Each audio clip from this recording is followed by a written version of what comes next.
भक्तजनों, श्री सीताराम।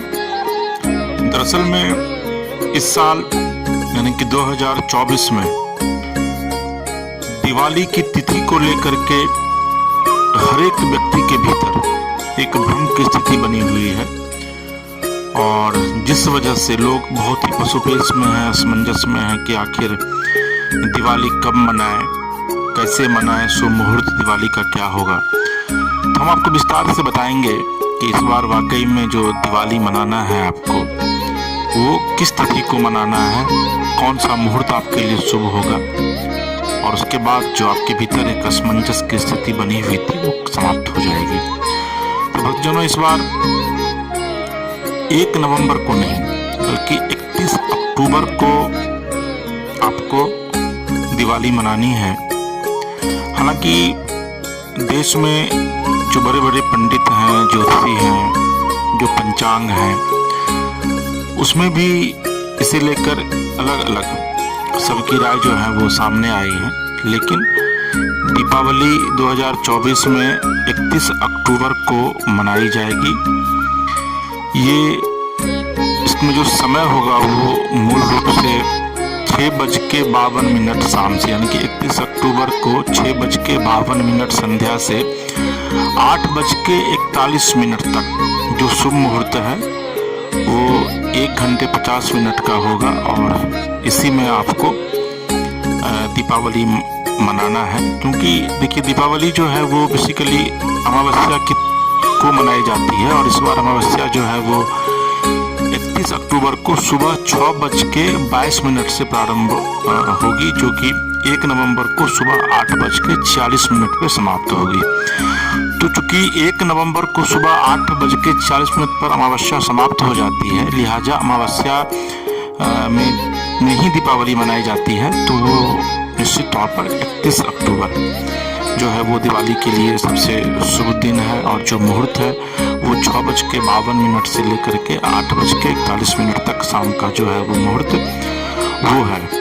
अगर आप वेद, पंचांग, पुराणों की बात करेंगे, धर्म की बात करेंगे, शास्त्र की बात करेंगे, तो उसमें प्रदोष व्यापिनी अमावस्या जो है वो दिवाली के लिए सबसे महत्वपूर्ण माना जाता है और ये अमावस्या का एक प्रदोष काल होता है जिसमें कि पूजा करना सबसे शुभ मुहूर्त माना जाता है, सबसे शुभ मुहूर्त होता है पूजा करना। और इस समय अगर आप माँ लक्ष्मी की पूजा करते हैं तो पूजा काफ़ी फलदायी माना जाता है, धन धान्य से लोग परिपूर्ण रहते हैं। और देखिए, क्योंकि 1 नवंबर को लेकर के इसलिए असमंजस की स्थिति है क्योंकि 1 नवंबर को, जैसा मैंने आपको पहले भी बताया, कि सुबह में जो है वो 1 नवंबर को 8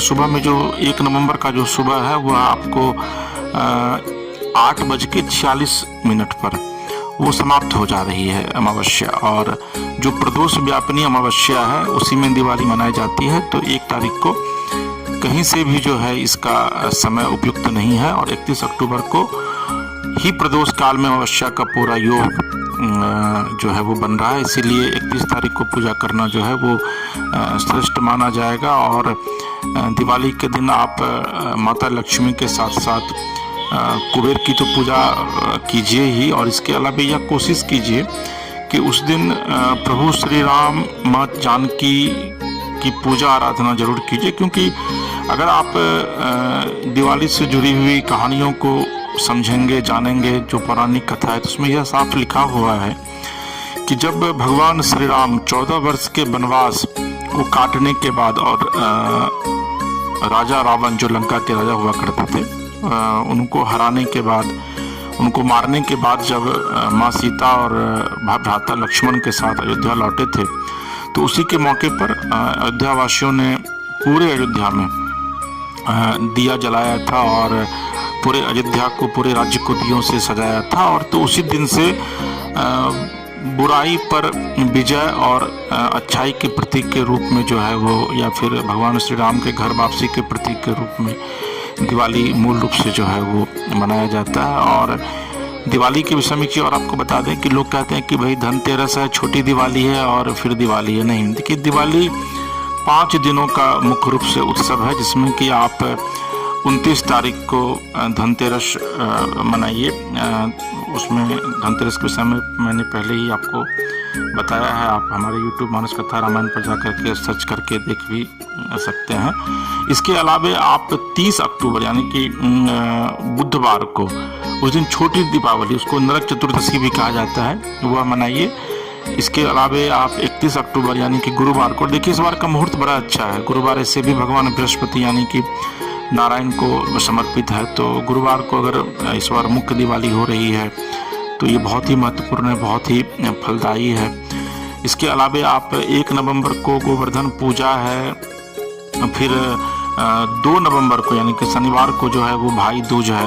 भाई दूज भी आप जानते हैं कि बहुत ही महत्वपूर्ण होता है। तो इस चीज़ को आज आप कंफर्म कर लीजिए कि दिवाली जो है वो 1 नवंबर को नहीं बल्कि 31 अक्टूबर को मनाना जो है वो शुभ होगा। और उस दिन अगर आप दिवाली मनाते हैं तो निश्चित तौर पर वो काफ़ी फलदायी होगा। अब आइए आपको हम बताते हैं कि माँ लक्ष्मी की पूजा कैसे करें। तो आइए सबसे पहले आपको ये बता दें कि दिवाली के दिन माँ लक्ष्मी के विषय में कहा जाता है कि माँ लक्ष्मी भ्रमण करती है, पूरी सृष्टि में भ्रमण करती है। लिहाजा जिस घर में गंदगी का वास होता है उस घर में माँ लक्ष्मी नहीं जाती है। तो घर को खूब चकाचक रखिए, साफ सुथरा रखिए, पूरा घर को सजाइए। और लक्ष्मी जी की पूजा के लिए जो सबसे महत्वपूर्ण जो दिशा माना जाता है वो ईशान कोण को माना जाता है। वहाँ पर आप एक चौकी रखिए, चौकी पर लाल या गुलाबी वस्त्र बिछाइए, चूँकि माँ लक्ष्मी को ये बहुत ही प्रिय है। इसके बाद सबसे पहले प्रभु श्री गणेश की मूर्ति जो है उस चौकी पर रखिए, उनका और उनके दाहिने तरफ माता लक्ष्मी जी को बिठाइए। आसन पर जब आप गणेश और माता लक्ष्मी को बिठाते हैं उसके बाद चारों तरफ गंगा जल छिड़किए ताकि वो पूरा पवित्र हो। ऐसे हालांकि गंगा जल पूरे घर में छिड़किए, घर के बाहर भी छिड़किए तो बहुत ही अच्छा माना जाता है वो। इसके अलावा आप संकल्प लीजिए, आपके मन में जो भावनाएं हैं वो भावनाओं को आप संकल्प लीजिए और फिर पूजा प्रारंभ कीजिए। और सबसे पहले जब आप पूजा की शुरुआत कीजिए तो भगवान गणेश को रोली, दुर्वा यानी कि दूब, जो हरा हरा जो दूब होता है वो, और फिर माता लक्ष्मी को सिंदूर चढ़ाइए और उसके बाद फिर फूल चढ़ाइए। एक मुखी घी का दीपक जो है वो भगवान के सामने आपको जलाना है। और फिर माता लक्ष्मी और गणेश को जो है वो प्रसाद आपको अर्पित करनी है। तो प्रसाद में अगर आप शुद्ध घी का लड्डू का भोग लगाते हैं तो बहुत ही शुभ माना जाता है। इसके अलावा आप फल का भी भगवान को चढ़ा सकते हैं, लेकिन कोशिश यह जरूर कीजिए कि 5 तरह का जो प्रसाद है वो भगवान को जरूर आप चढ़ाएं, चाहे वो मिठाई हो, चाहे वो फल हो। तो इससे पंचमेवा भी कहा जाता है, तो इससे भगवान जो है वो बहुत ज़्यादा प्रसन्न होते हैं। और इसके बाद भगवान गणेश और माँ लक्ष्मी के मंत्रों का जाप कीजिए, फिर आखिरी में आरती कीजिए और शंख बजाइए। साथ ही यह भी कोशिश कीजिए कि माँ लक्ष्मी की पूजा जब समाप्त हो जाए तो उसके बाद घर के अलग अलग हिस्सों में जो दीपक आप रखते हैं उसको जलाइए। ये बात हमेशा ध्यान रखिए इस बात को कि माँ लक्ष्मी और गणपति की पूजा करने के बाद ही आप घर में जो दीपक है उसको जलाएंगे। और घर के पास अगर मंदिर है या फिर कुआं है या फिर तालाब है तो वहाँ पर जा कर के दीपक जरूर जलाइए। कहा जाता है कि माँ भगवती इससे बहुत ही प्रसन्न होती है और आपके धन धान्य में काफ़ी वृद्धि करती हैं। तो भक्तजनों, आपको जो ये मैंने भी बताया है इस अनुसार पूजा कीजिए। माँ लक्ष्मी और गणेश की कृपा आपके परिवार पर पूरी तरीके से बनी रहेगी। और आपको अगर हमारा ये प्रोग्राम अच्छा लगा तो हमारे मानस कथा रामायण को निश्चित तौर पर सब्सक्राइब कीजिए, लाइक कीजिए, शेयर कीजिए। और एक चीज़ और आपको बताना चाहेंगे कि मानस कथा रामायण की तरफ से निःशुल्क मानस कथा का पाठ जो है वो करवाया जाता है। तो अगर आप अपने इलाकों में मानस कथा का निःशुल्क पाठ कराना चाहते हैं तो नीचे दिए गए नंबर पर आप संपर्क कर सकते हैं। माता लक्ष्मी प्रभु गणेश की कृपा आपके और आपके पूरे परिवार पर बनी रहे। श्री सीताराम।